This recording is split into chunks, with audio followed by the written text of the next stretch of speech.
More than 8,000 miles from the American mainland lies Australia.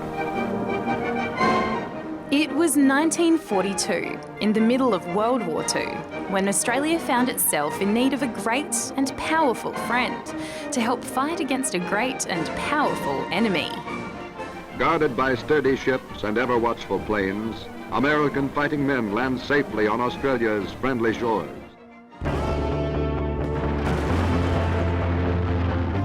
Just a few months earlier, Japan had bombed American and British forces at Pearl Harbor in Hawaii, bringing the United States into the war.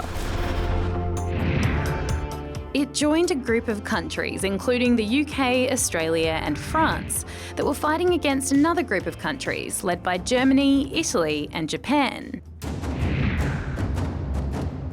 Japan's plan was to take control over the whole Pacific region. By early 1942, it had already conquered a lot of countries, bombed a base in Darwin and won naval battles. So Japanese forces were confident and decided to invade the Solomon Islands and Port Moresby in Papua New Guinea via the Coral Sea.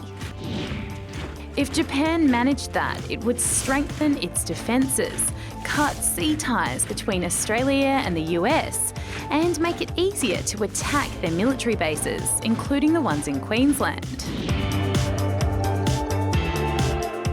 But what Japan didn't know was that intelligence agencies had cracked its secret codes and uncovered the plan. So in May 1942, hundreds of American troops joined Australia's and went to sea to intercept Japan's forces. That's when the Battle of the Coral Sea began.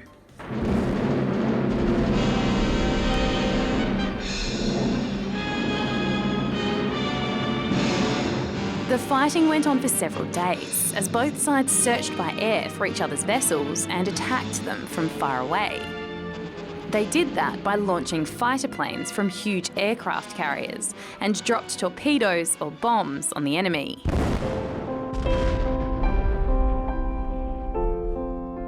It was the first air-sea battle of its kind in history. On both sides, hundreds of people died and hundreds more were injured. And both suffered big losses of an aircraft carrier each, plus many planes and smaller ships. We could hear the comments of various pilots who in some cases were running out of fuel and could not land on the Lexington or the Yorktown as they were either damaged or on fire. Many messages were goodbyes to friends and loved ones. At the service of the government to work in the defence of Australia. At the time, many people believed the Battle of the Coral Sea saved Australia from invasion. At the least, it was a major turning point in the war in the Pacific, reducing Japan's fighting power for the battles that came after.